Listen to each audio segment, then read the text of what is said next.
Some people may have never heard of Kareem Abdul-Jabbar. Some people may have heard of the Kareem Abdul-Jabbar. But people that probably heard of Kareem Abdul-Jabbar will probably just be like, yeah, I've just heard his name because like the NBA, how they, some the legends always get talked about.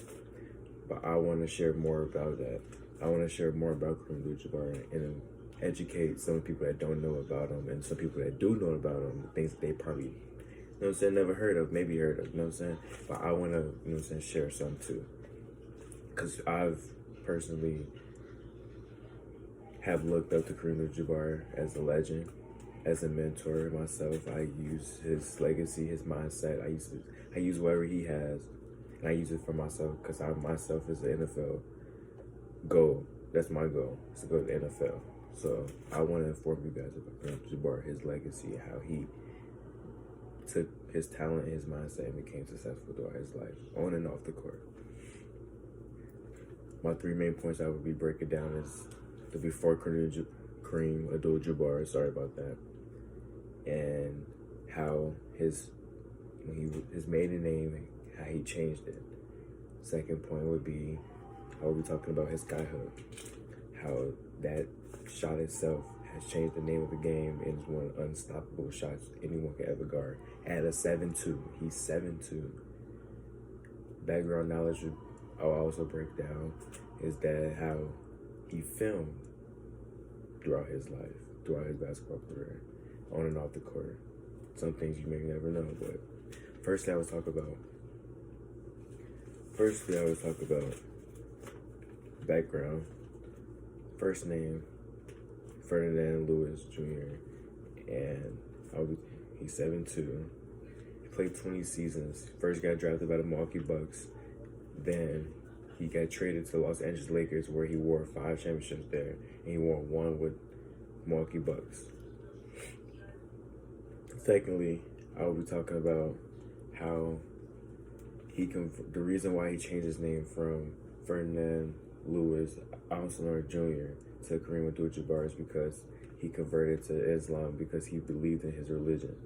He believed in his religion and he took a stand for it, that he wanted to, start changing his name, and then ended up getting married and then ended up having children. And he carried that name is getting carried on through generations now because he changed his life from one name to another. And it's something that he believed in and something he stood forward to. And that's all that he wanted to do. And started a movement, started having leadership, showing leadership. You truly believe into something, you should go for it. Never embrace it. Never step back for it. Keep moving forward.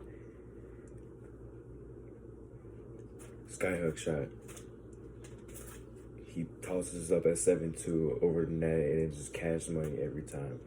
You can look up the film on YouTube. You look him up highlights. He has done that move so many times. It's unstoppable. He's dominant. I think he personally is top 5 dominant in the league, and stats show itself.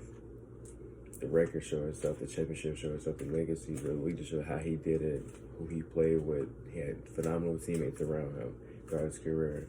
Oscar Robertson, Magic Johnson, etc. Thirdly, Kareem Abdul-Jabbar played in a couple movies, TV shows, film. He's an author in some books that you guys probably may never know of. Actually, I'll go to that slide.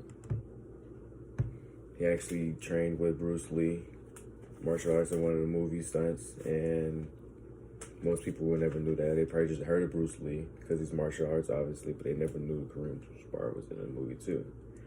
Just know because he's played basketball. And some fun facts: his career records that still stand: field goals 15,837, points 38,387, and minutes played 57,446, and wrote books. I feel like most people don't even know about that. They don't read enough books about sports like me, myself, but he wrote books, and it's something that I probably will look into, do more projects on, look more research in, and learn more about it going forward. I learned a lot throughout this speech. looking at sources, reading about his lifestyle, how he came from just being a lengthy kid to one of the most unstoppable bigs in the game, and he's well respected on and off the court. Mentors a lot of young athletes that's in the game right now that look up to him. He has a lot of awards. He has awards named after him, accolades that still stand to this day that's probably going to be broken one day, but it's been standing for a long time. And for that 20 seasons he did in the league, it's not easy. All that hard work and on off the court is not easy to do, and he stood for it at 7'2", 7'2", and did what he had to do. And hopefully you guys learned a little bit about my speech today, and there we go.